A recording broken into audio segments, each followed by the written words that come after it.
Insomniac Games may have dropped the innuendo from their titles, but they've doubled down on the visuals, sound design and set pieces. Gone are the days of early generation releases looking underdeveloped and rushed to market. This might just be the perfect title to start off a new generation of console gaming. G'day everyone, Lucas here from the Aussie Games Experience, and today I am taking a look at the latest in a long line of releases, Ratchet and Clank Rift Apart. Those interested in this title have all seen the trailers leading up to its release, and you've seen how impressive the game looks. Now, having the DualSense in your hand and playing the game on your own screen is another experience altogether.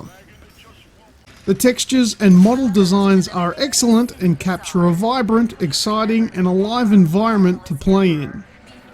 The game looks its best when played in Fidelity mode, which sets the resolution to a dynamic 4K, but sadly restricts the game to a locked 30 FPS.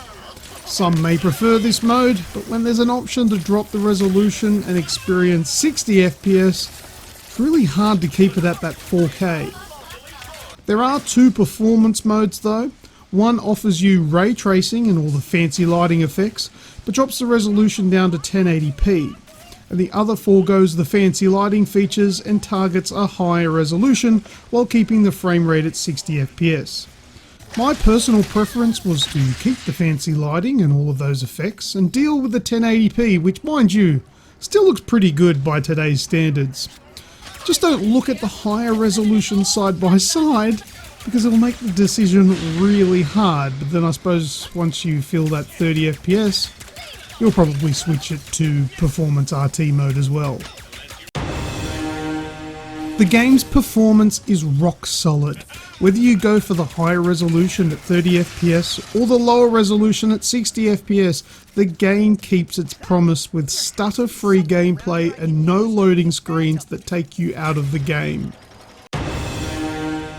This game is compatible with Tempest 3D audio tech on compatible headphones, of which I don't actually own. However, while using a standard set of virtual surround sound headphones, I was still feeling treated to an impressive audio experience that really adds to the immersion of the worlds that you play in.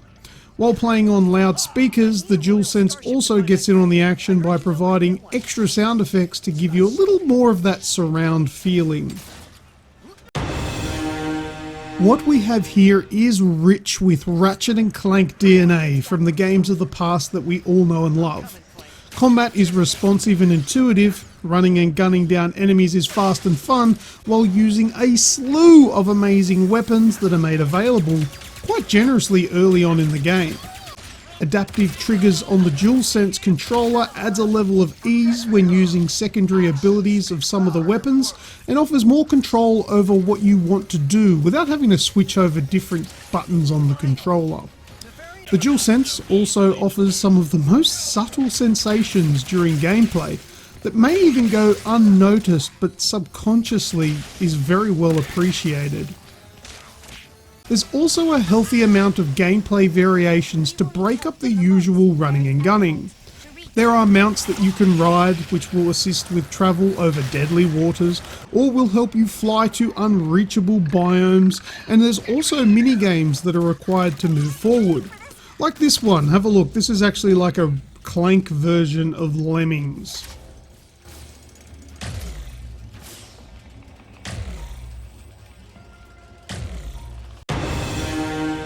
Now, without spoiling anything too much related to the story, I'll keep this brief.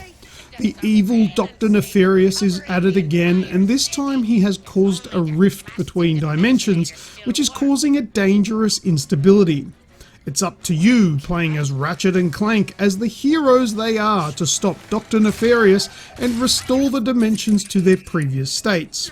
Along the way, you are greeted with the good news that you are not the only Lombax left. If you didn't know, Ratchet is a Lombax.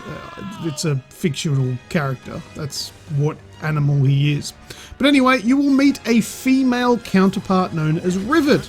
You'll also meet her miserable little friend Kit, and together you can work together to win over evil. Here we have what amounts to a fun gaming experience with a story that is a little simpler than the whole mechanics of the game.